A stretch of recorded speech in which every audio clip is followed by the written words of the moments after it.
Hey everybody, good evening. Thank you for tuning in again. We are so glad to have you here for the next installment of our Sunday Q&A series. Tonight, I'm thrilled to be joined by my colleague in the House, Delegate Elizabeth Guzman, who represents Fauquier and Prince William County. She's been there since the great class of 2017, which flipped so many seats and really changed things almost overnight in Richmond. In her time since, she has been an enormous champion for workers' rights and climate justice and Medicaid expansion and paid sick leave and all of the things that we know are top of the to-do list. So I'm so excited to have her here tonight. Thank you for being with us, Elizabeth. Thank you so much for having me, Sally. Delegate Hudson. I'm very excited to be meeting with new people tonight from Charlottesville. And thank you for having me as well. And I'll be remiss if I don't acknowledge your leadership in the House. You hit the ground running since day one. And I couldn't be more proud to be serving with you in the Virginia Assembly. And as you mentioned, I represent the 31st District in the House, which includes parts of Prince William and Fauquier counties. And I was elected as the first Latina immigrant to the Virginia Assembly, and I was proud to be the chair of the class of 2017 that I like to refer as the most diverse class of delegates in the oldest legislative body in this country. So I'm a social worker, a public administrator, a union sister, a mother to 4 children, but most importantly, I'm a fighter for working people, marginalized communities, and progressive values. And I am running to become your next Lieutenant Governor as the first woman and the first Latinx person running statewide. So it's an honor to be here with you. Thank you. We are so thrilled to have you. For folks who are just tuning in, let me start just by helping everybody get settled wherever you're coming from. I know we've got folks watching live on YouTube and also on Facebook. Wherever you are, you can leave comments in the chat so that we can get your question answered as we go. I'll start by asking just a few questions so we can start to get to know each other and you can start to get to know Delegate Guzman. And from there, we'll start to fold in your questions, either about the campaign that she's running or about the work that we've got going on in Richmond right now, because as you know, we are knee deep in the middle of a warp speed legislative session. And so there's an awful lot going on. Let me start by sharing just a little bit about how I came to know Delegate Guzman, because she has been a tremendous mentor to me already. As she mentioned, she was chair of that freshman class, that gigantic freshman class. So there were an awful lot of people looking to her for leadership. And as she's moved on into more senior roles, she's been very careful to take more people under her wing. But as she said, I think one of the most important things that she brings to our caucus and that she would bring to the office of Lieutenant Governor is steadfast support for working families. I was thinking about it as I was watching her when I was presenting in her labor committee just earlier this week, that we've got an awful lot of people in Richmond who are pro-labor. Not enough, but a lot. We've got a lot of people who are pro-labor, but we don't have as many people who really know labor.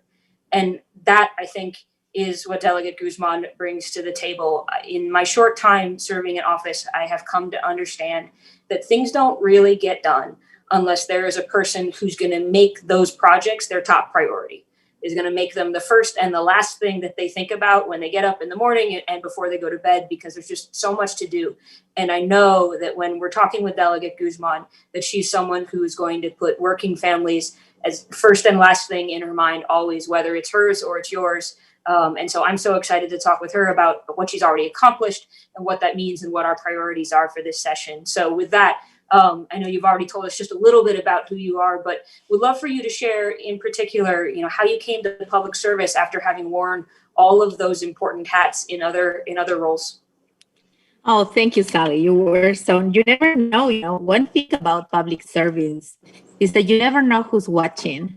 And that day, interestingly, when you were behind the scenes, so you never know what happens. But I think that when you get into a position of elected office and you really are there just not to talk the talk, but actually walk the walk, and how your struggles, as a person coming from the working class, and how you can help, to, I would say, educate people with working class issues is extremely important. So I didn't know that you were watching me that day.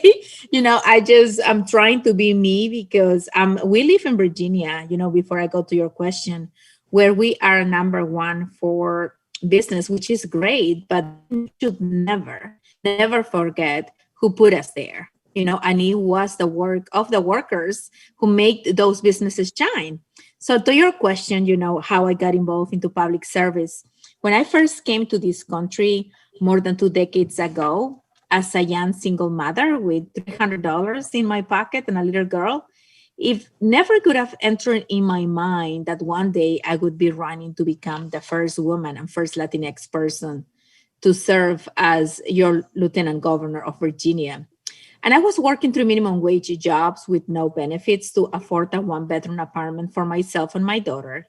And eventually, I put myself through community college and earned 2 master's degrees. And I built a career as a social worker, protecting children from abuse. And today, I oversee a $20 million budget for a 200-person operation staff for the City of Alexandria's Department of Adult Services.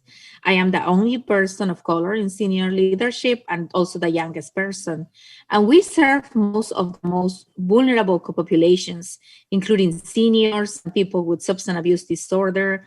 But it was the time that I was studying, I was already a naturalized citizen in 2006. And then I first became engaged in politics as an activist. And I heard that was part of your story as well. But it was fighting Corey Stewart's 287G partnership with ICE. And it's a program that leads to racial profiling of the Latinx community. And what I remember, that it was not unique to the Latinx community by itself. It was actually a true multiracial coalition. So, sometimes those back to my point of those elected officials who are there to actually embrace the democratic values and who are out there to make you believe that the Democratic Party was not, it was the party who cared about the Latinx community. And, it was Tim Kaine one day showing up and joining us. And this year, when we finally ended, our Black brothers and sisters also joined us and protested as well. And we stood with them this summer to say that Black Lives Matter and George Floyd and Breonna Taylor deserve justice. But we as Democrats and as Americans are stronger when we stand with and for each other. So that's when I, listening to Tim Kaine is when I actually said, he actually cares about the issues of the brown community. And that's probably why when I got involved and I knew that local elections had consequences and I was blessed to speak 2 languages. And I said, you know what, let me use that skill and start getting other people engaged and start talking to them about the elections so they could actually be involved. And if we could have participated in the local elections as well, we would have had a person like Corey Stewart, serving, which actually to nowadays, he is my constituent and he actually lives in my district. It's a small world. But I never thought that I would run for office though, until Hillary lost in 2016. My son, who was 9 years old at the time, told me that we have to return to Peru because Donald Trump did not like people who spoke Spanish. So, you know what? As a mom, I think when things happen to your children, it just becomes more personal. So I had to fight to run for the House of Delegates so I could say an American name. And I won't go into detail, but there were some people who asked, how do you think you can do this? How are you going to do this with your job and your children? Or how are you going to raise $1 million? But I did it, not only once, but twice. And I did not let that bother me because as a brown woman, as an immigrant with an accent, I'm used to being underestimated. But there are some good things about being underestimated. It forces you to work harder and be better because the bar is higher. And then when you exceed people's expectations, they are like, wow, I did not see that coming. So that's how I started. I started being an activist. Then I held roles in the Prince William County Democratic Women Caucus. Then I was one of the few Latinas being a member of the caucus. And then, that's how everything started. That's what I remember. Absolutely. I think you hit the nail on the head. If there's one silver lining to being a woman who's underestimated, it means they never see you coming. And so sometimes we can get a lot done behind the scenes. And you have gotten a lot done in your first few years in office. Do you want to talk about some of the accomplishments that you're proudest of that you've delivered in the House? Oh, thank you so much for that question. And I would start by serving in the minority and thanking those individuals who were serving in the minority, because for me, 2 years was enough. Then I was like, what can I do to help others so we can win the majority? We were so close. So, but I see the position of a lieutenant governor that should be a promotion for an effective legislator, someone who has delivered on the promises that they have made. And as you mentioned, on my short time in the House of Delegates, I have passed 19 bills and introduced many more in the areas of healthcare, workers' rights, the environment, education, and criminal justice reform. But I am particularly proud of the historic legislation I passed last year to lift Virginia's ban on public sector collective bargaining. And thank you for your support, because Virginia was only one of the 3 states in the country with such a ban. And now localities and school boards can opt in to giving their teachers and firefighters a voice on the job. And I'm also very proud of the bill that I passed to raise the age of minors trial as adults in Virginia from 14 to 16. The Daily Press, actually, which is the paper in Newport News, called my bill a sweeping rethinking of how to deal with kids accused of felonies. And I'm also very proud of what I have accomplished through my leadership roles on committees as well. I am the chair of the social services of the subcommittee of social services and the vice chair of the education committee. And in 2020, the Virginia Education Association, which represents more than 40,000 teachers and support professionals, named me the legislator of the year. And I'm proud of the historic investments that we have made in public education, including raising teacher pay. I fought to reduce the caseloads for school counselors and special education aides. And I was proud to work with the First Lady in the largest investment we recently made in the area of early childhood education. I was also named legislator of leader by the League of Conservation Voters for fighting for policies to protect the environment and hold corporate polluters accountable. And by that way, I am proud to be the chief co-patron on your bill to sunset the coal tax credit. Thank you. And I passed a bill to study and create recommendations for regulating PFAS as well, which are man-made chemicals in our water, because Virginia is not among the states that currently regulate that. I've built a strong record on progressive values by standing up and speaking truth to power. And I'm proud of the progress that we have made, but there is still so many things to do, but I think criminal justice reform, fighting for high quality public education, to transform the criminal justice system, because at this point, it didn't not only need reform, but it actually needed transformation, where workers' rights are issues that are really personal to me. And now that I serve as a legislator and I'm planning to serve as your legislative governor, I want to continue to fight for those issues to improve the lives of those people who have believed in us, and we now have to deliver.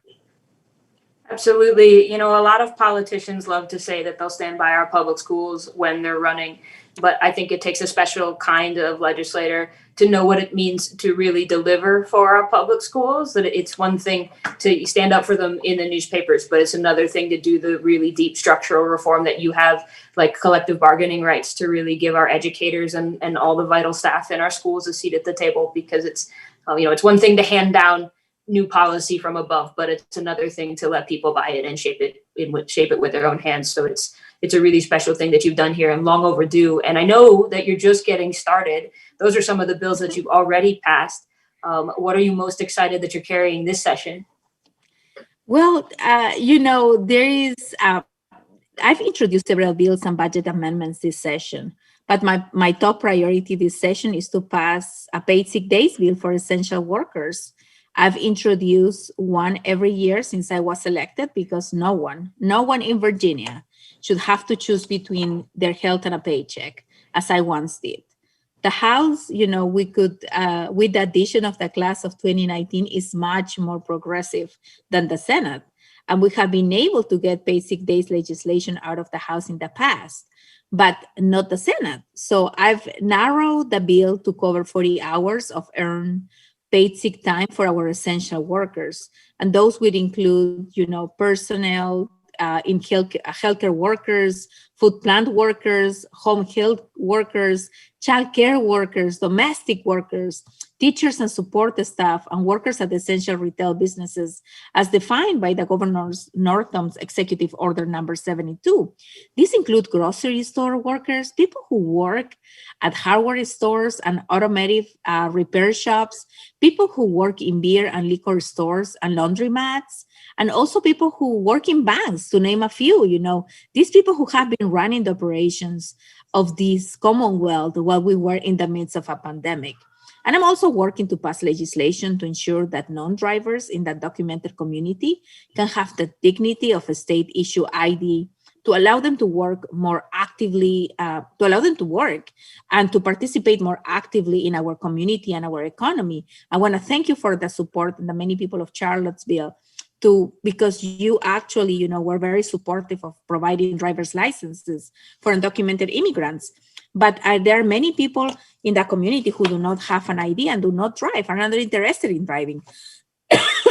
So many of our essential workers are undocumented. And these are the people who have kept our country running through this pandemic as well.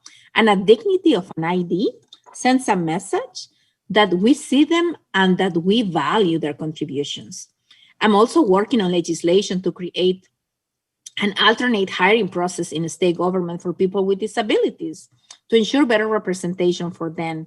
At Virginia, we are mandated by the federal government that by 2025, the state employment has to reflect through their workforce, 5% of their workforce have to be people with disabilities. And we are not even close to 1%, and we have only 3 years left. So I think it's the right thing to do. It will provide, a process to provide employment to people with disability, non-competitive process. But if they prove that they can do the job, those are going to turn into permanent positions. So that bill has passed already, General Laws Subcommittee, and it's going to go to full committee. I'm also working to put a moratorium on gold mining until 2024. And I want to thank you for your leadership so that we can further study the implications of gold mining on public health and public safety, including the risk it presents for the workers.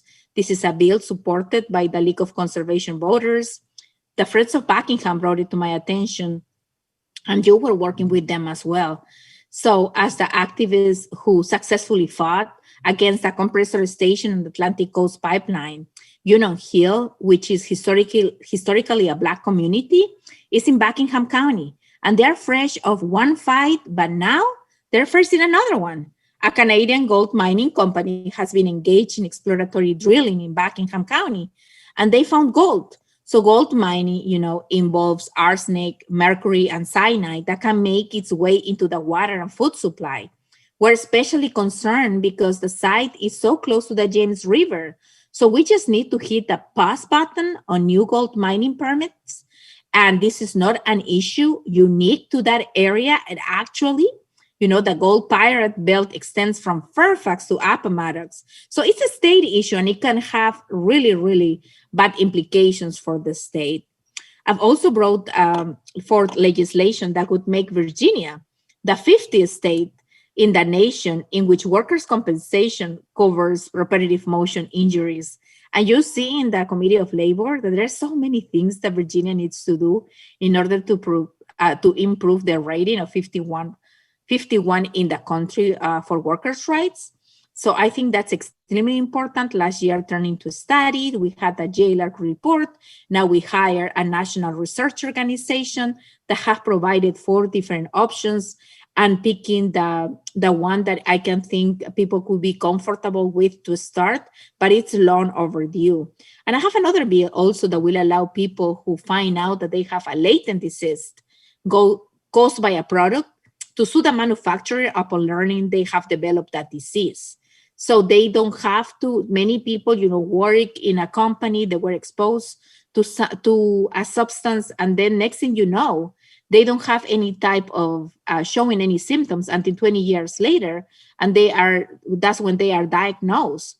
So we are going to make Virginia also, it's only the 1 out of 5 states in the country who do not cover for latent disease other than asbestos. So my will provide a couple of after you get diagnosed for your doctor, you have 2 years to submit your claim. And, the court noted that Virginia effectively bars certain plaintiffs from recovery. So we have to change that, and there's a long list, that we have to update our workers' compensation system. And that's when you heard me so frustrated about it.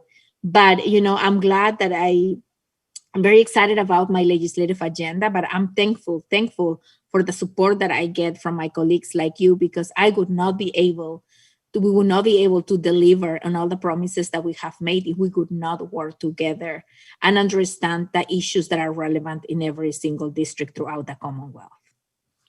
Well, I hope you can hear the tremendous breadth and depth of the issues that Delegate Guzman is talking about, from the things that are high atop the national agenda, like paid sick leave, to some of those deeper wrinkles of how we don't protect workers, from employing disabled workers to illness caught on the job. I think we can all trust that no one would ever go unseen or unheard if you were sitting in that lieutenant governor's seat with the gavel in the Senate. I know for folks who are just tuning in, we've got people on Facebook and on YouTube. So thank you for those of you who are starting to ask questions. Let me start by giving Pat Calvert from the Virginia Conservation Network a shout out. He was thanking you for all of your work on the legislative fronts, particularly on the toxins of PFAS in water, which I know is so important to those of us who care about our waterways, and also for work that is near and dear to Central Virginia's heart, which is stopping the gold mining in Buckingham County. I know everyone here has been so concerned about the Atlantic Coast Pipeline running its way through Union Hill, only to discover as soon as that stopped that they had yet another battle on their hands. So it means the world to Central Virginia that you've picked that up right away again. As we've been talking, we had some folks who asked some good questions about your thoughts on workers' rights, which I know the answer to, but I would love to make sure that you get a chance to share it with them. First of all, how do you feel about right to work? Absolutely. It's a right to work. You mean the opposite, right? Because there's no rights in Virginia for workers. Virginia is employment at will.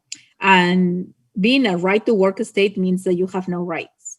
So it's time to repeal it. We have been talking about it for a long time, and I want to thank Delegate Lee Carter for his leadership, because there's all of these priorities, but we're also limited to 5 for 7. And it's something I think we are ready. It's something that we should be talking about it. And I'm sure it's going to get out of the labor committee. It's going to be heard in my subcommittee, actually. So then it's going to go to full committee, and then after that to appropriations. But I will ask you, to contact the legislator on those committees so we can get the support that we can get. It's extremely important. Unions are great. I'm a second generation union sister, and I have seen the improvement of life conditions, since I was a child. Like, my parents were able to buy a house, for example, through a financing program through their union. My father was able to get loans, so my siblings were able to go to school. Of course, I was the youngest, and we didn't have enough resources. There was so much that they could afford. But it's just listening to your employees, I think, are the most current leadership practices. And it's not only about discipline and terminating employees. That is not what it's about. It's about treating your workers with dignity and allowing them to have a voice at the table when we are having conversations about decisions in the job site.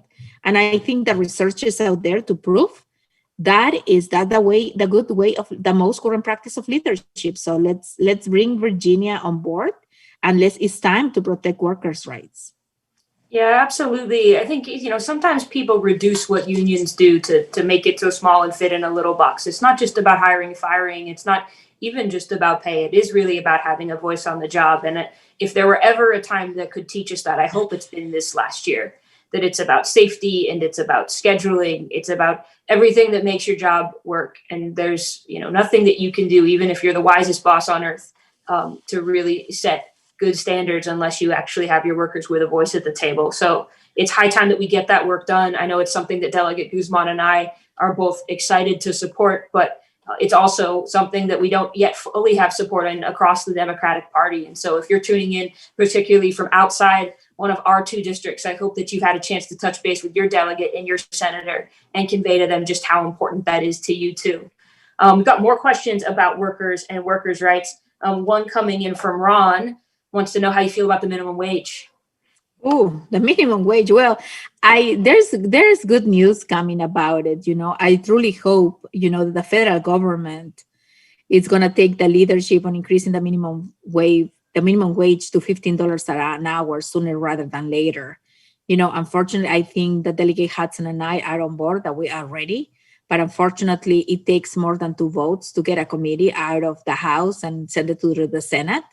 And there is within the minimum wage, not only is the right thing to do, to provide $15 an hour, and now it's delayed to start in May and then go into the next year for $1 and another year and another year. So it takes like about 4 or 5 years in order to get $15 an hour. So it is my hope that, our new president, who has campaigned on a $15 agenda, I was there when he built that part of the agenda, that we go and offer that minimum wage sooner rather than later. And that includes leaving no workers behind.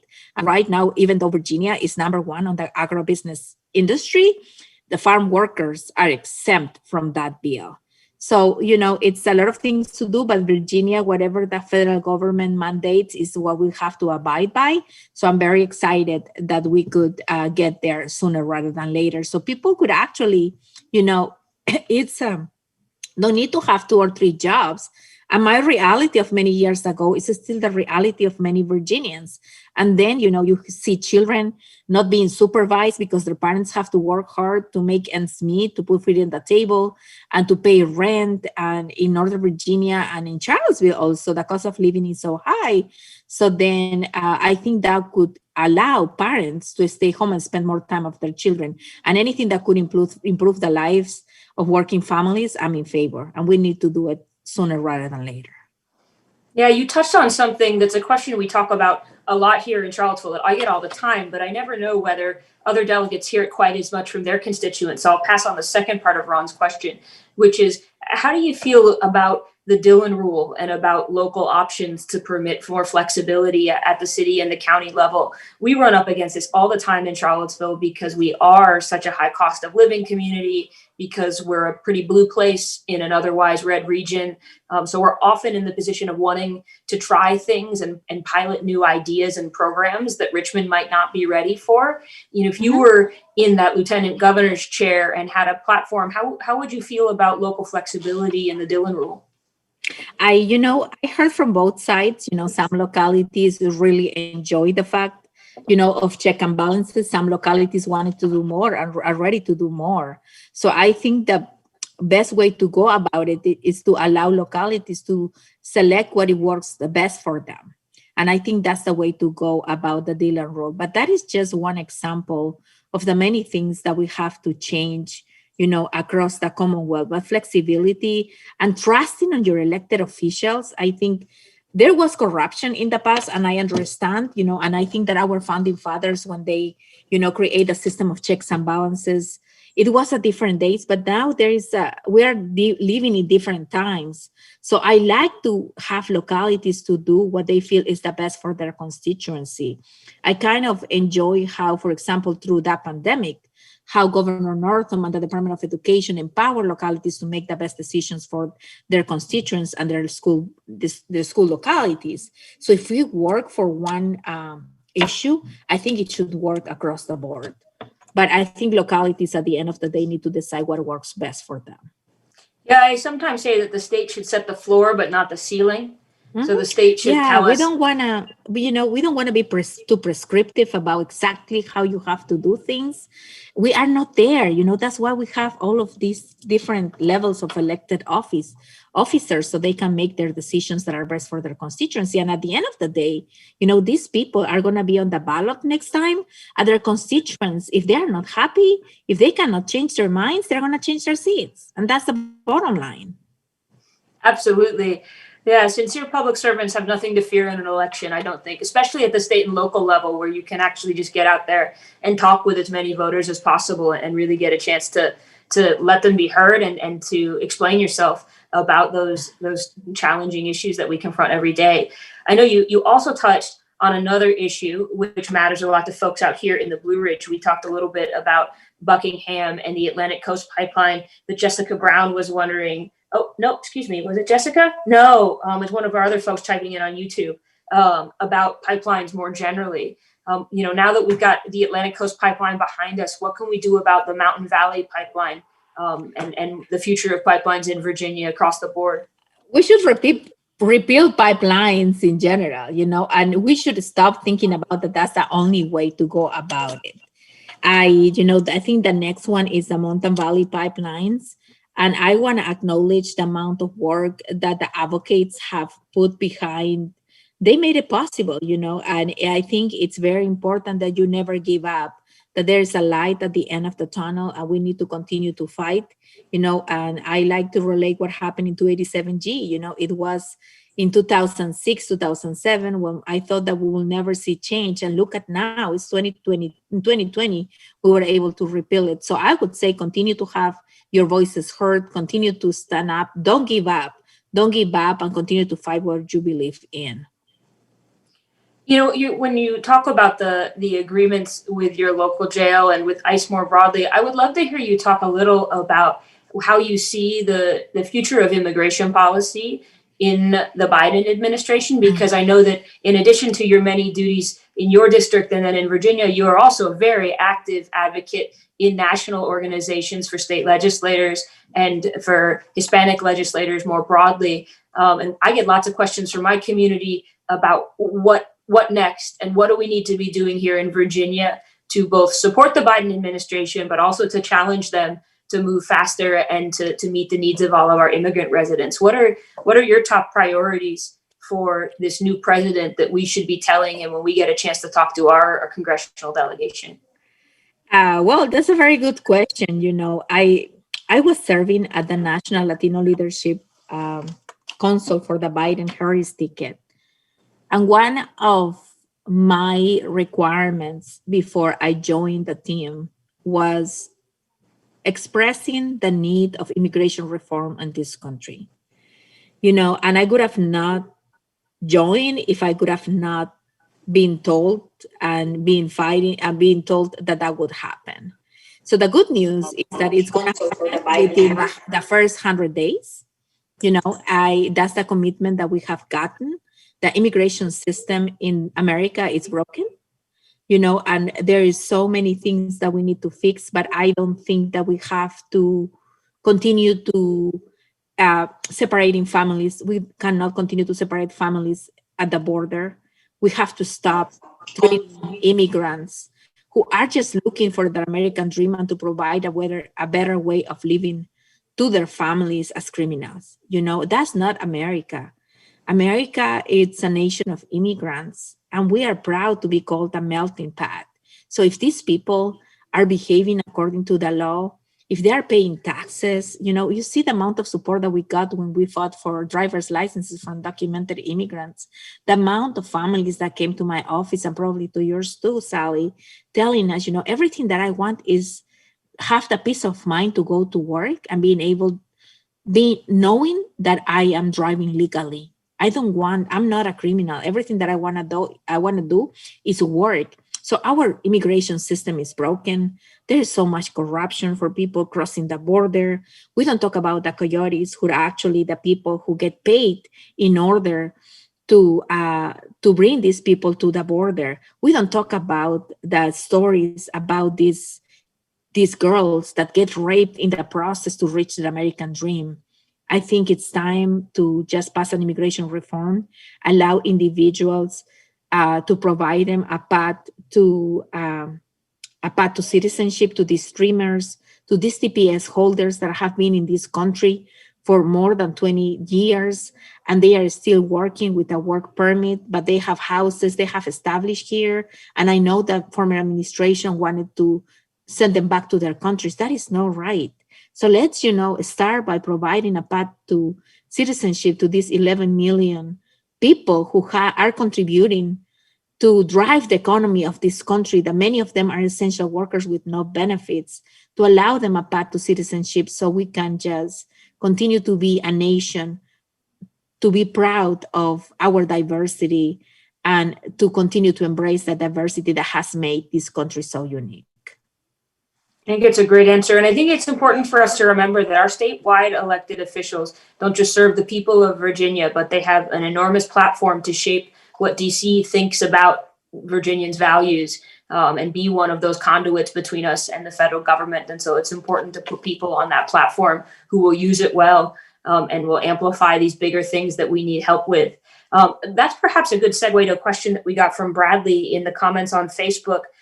He's excited about the things that we've been talking about thus far, but wonders how we haven't talked about COVID yet. We are 40 minutes into our town hall, and we haven't talked about something that is really shaping the day-to-day lives of our constituents most. And I think there's one short answer to that question, which is that we are legislators and we write new laws, and that the problems that we're facing with COVID are by and large not fixed by new laws, which actually can't take effect very quickly anyway. In Virginia, in order to pass a new law, it won't take effect until July 1st of 2021. That's how our Constitution works. And so most of the measures that we're allowed to take up as a General Assembly can't kick in for another 5 months anyway. The only way we can do something by emergency that happens quickly is by putting an emergency clause on a bill. And an emergency clause, which allows the measure to take effect instantly, requires bipartisan support. It requires a 4/5 vote of the body. And right now, we don't have enough friends across the aisle who are willing to begin to play ball with us on some of the most important things that we can do. So while a lot of the projects that we're working on, things like paid sick leave, and unemployment insurance reform, which are some of our top priorities, they're really about taking lessons learned from COVID and changing the bones of our systems for the long haul. But the General Assembly is not in a position to do a lot of things that move fast. In Virginia, we have a super powerful executive branch and a pretty weak legislature. And so that means that a lot of those things about how do we push more small business loans out or get more vaccines distributed, those fall under executive agencies. And so if you think about why aren't we getting vaccines distributed faster in Central Virginia, it's because we don't have a district health director of our own, because the people have been worn thin in that workforce, and there's been a lot of turnover, but there's no new law that we can write in the House to fill that position any faster. That's really an executive function. I wish there was more we could do, but there is that separation of powers, and so we can take the voices of our constituents to the governor and try to influence priorities. There's not a lot else we can do, and most importantly, we can't make vaccines materialize that simply aren't there. Right now, our region in Central Virginia is on a budget of about 3,000 vaccines a week. That's what we have to give away. So. In terms of the nuts and bolts there's a lot of ways the General Assembly is constrained. I think in terms of some of the bigger packages, folks are also waiting to see what comes down from DC, because when it comes to emergency aid for state and local governments, additional unemployment insurance payments, and again, small business loans, those big checks can come from a government that can afford to take on debt and can print money, which is not something the states can get to do. Those are some of my quick reactions to Bradley's question, but wondered if you would add anything, Delegate Guzman, about what we can be doing right now as legislators to try to serve people in COVID better. Well, I think that we definitely cannot stay quiet. I think you described very well about, what the do's and don'ts that we can do as legislators. The best that we could do is send a bill to the governor, and that's the only way that we won't need the votes that you described. He can actually insert an executive order and then send it back to us, and then we will just need the majority vote. But once again, that will be a decision that the governor will have to make. But in the meantime, we just need to stand up and be the voice of our constituents. And I just wanted, when we're talking about the vaccines and COVID, I get that there's not enough vaccines, but we have localities where they actually have the vaccines, but they were not prepared.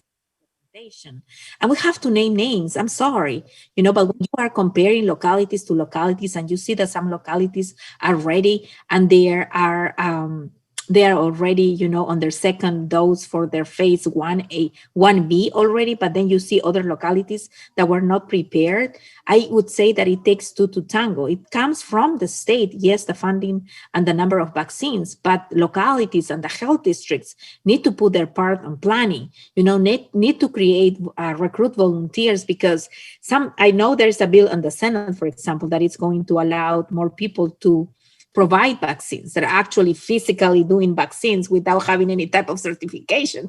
I'm not sure about that, because until I see that there is a logistic in place, that localities have been prepared for that, having calling volunteers, having using, because I already got my first dose. I work for Alexandria, and I'm getting actually my second dose this Saturday. And it's not, and when I show up there to one of the locations, it's actually, a huge infrastructure. People are coming, you have volunteers setting up the parking lots. Then you go through the screening questions. They explain to you the process. Then they take your temperature, another person is checking you in. And then while all of these people is showing up, they have to be keeping 6 feet apart in order to make a line to get your vaccine. And then you have at least 20 stations where you can get, and this is the city of Alexandria, which is, similar probably to Charlottesville as far as the population.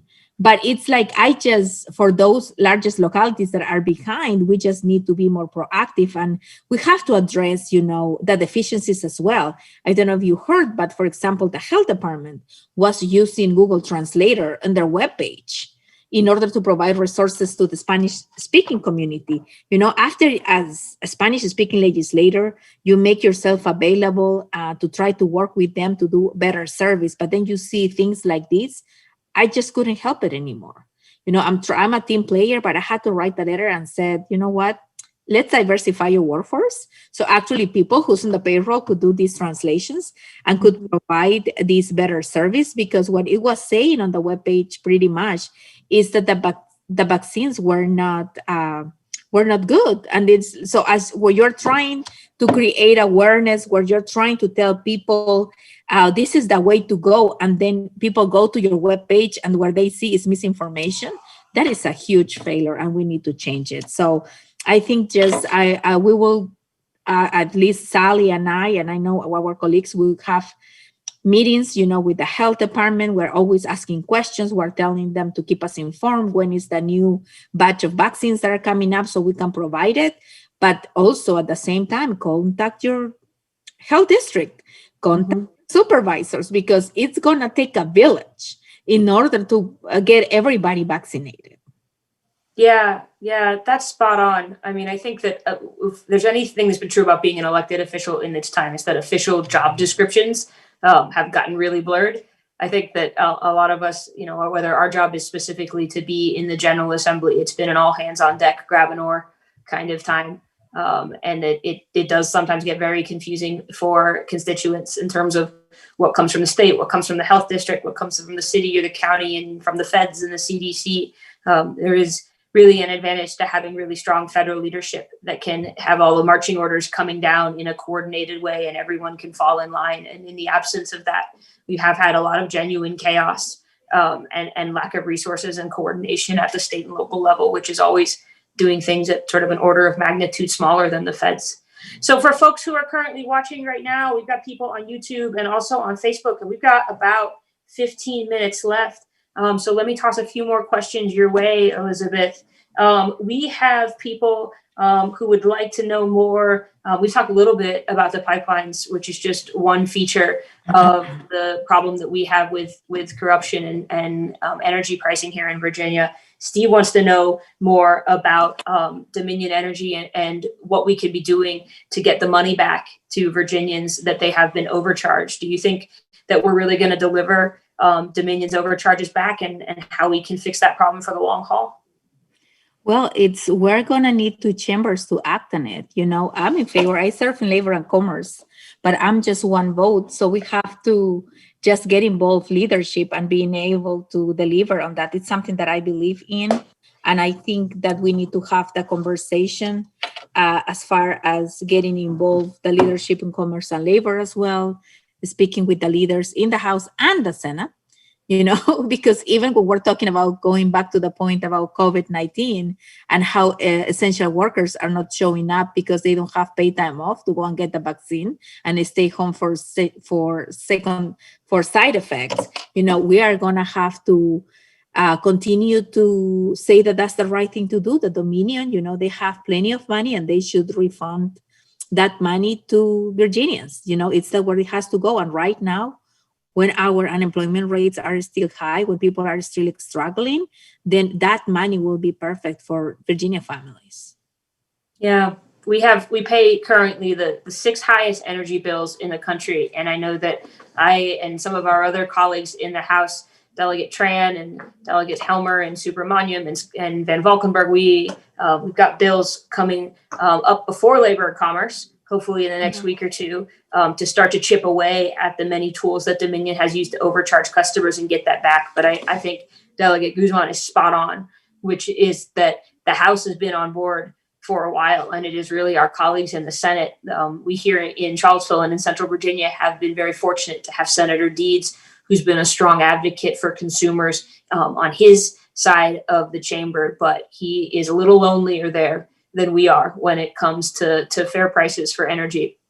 And so really that's another thing where if you're tuning in, particularly from Nova or from Hampton Roads or Richmond, make sure you're getting in touch with your senator and telling them it's a priority that we pay fair energy bills here, because we're not doing it right now. And the membership in the Senate, is 12 Democrats, 3 Republicans in the Senate, Commerce and Labor. So there is a lot of room, for conversations. So please contact your state senator and those who serve in Commerce and Labor, where they have the super majority. Super majority. There are 15 members on Senate, Commerce and Labor, 12 Democrats, 3 Republicans, and 1 woman.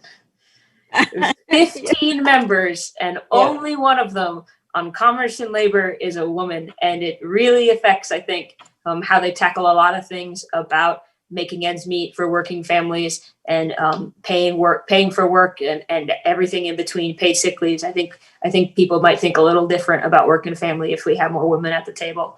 So folks, we are nearing the end of our evening. If you have questions, please drop them in the chat so we can make sure we get your all your questions answered before we wrap for the night. With all of that said, let me maybe end by giving you the floor, Elizabeth, just to talk a little bit about your vision for the job of Lieutenant Governor. I know a lot of people don't really know what the LG does, or they know what the governor does, they know what the attorney general does, roughly speaking, but LG is the third musketeer, and would love to hear you talk about your vision for the job and what you think it means to do it well. Well, let me start because there's a question on the chat, I believe, from Jessica Brown, where she said whether I would support collective bargaining for home health care workers. Absolutely, yes.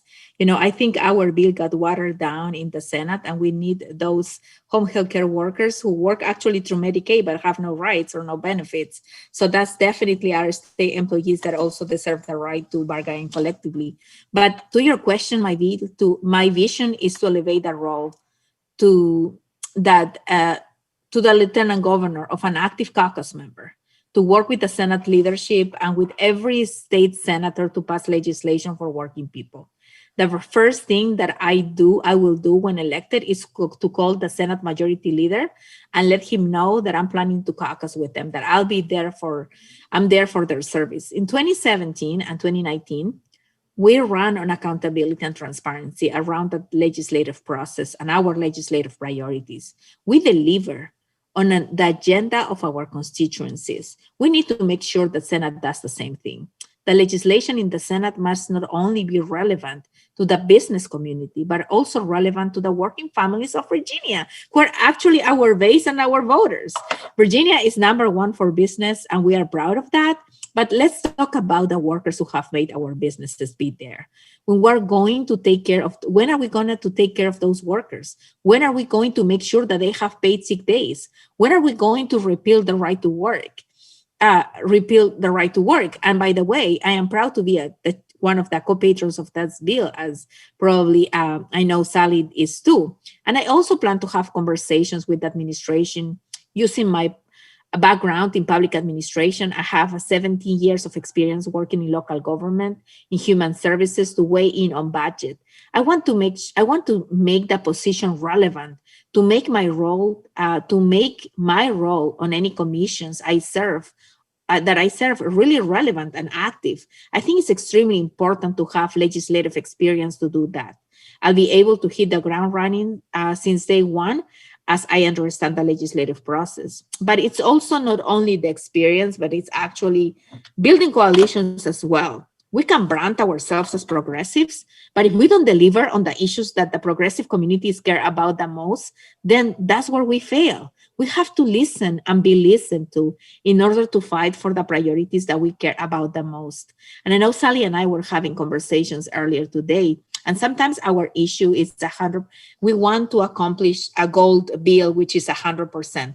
But sometimes change is going to take a few years. And if we can accomplish 20% today with a compromise that the following year we'll do the 40%, we need to get there, because we need to think about how many people's lives we're going to impact by going into that direction.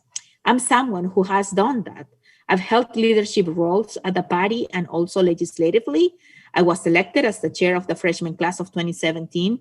I was asked by Speaker Pelosi to deliver the State of the Union rebuttal in Spanish. I serve both the Senator Sanders, campaign as his Virginia co-chair, and also President Biden's campaigning leadership roles. I'm the first Latina to represent Virginia as a DNC member. I can be to represent wins of our party, because now that Trump is no longer in office, and we need to make sure people have something to vote for, and it's not just against Trump. If we're going to hold on our effect in 2020, we need to nominate a nation builder, a proven leader, someone who can listen, someone who's gonna be unapologetically fighting for the issues that we care about the most. And I promise to be that as your next lieutenant governor. Yeah, I think that's a really important point that you ended on there, which is that Democrats are going to have nowhere to hide in our next election in Virginia. We will have a Democratic House and a Democratic Senate and a Democratic governor's mansion in Richmond. And we will have a Democratic House and a Democratic Senate and a Democrat in the White House. And so there's nowhere to point fingers when you've got blue chambers all the way down. We are going to have to deliver and make sure, to the question, Bradley asked earlier, that we are really solving the problems that occupy our constituents day in and day out. And so that's why I think it's so valuable to have leaders like Delegate Guzman who are thinking not just about the big picture, but by delivering day by day so that people can really feel the work that we're doing. Because if we're all talking no action, or as our senator likes to say, all hat and no cattle, then we will have a problem earning our jobs back, and rightly so. So I want to thank you so much for taking time to talk with us tonight.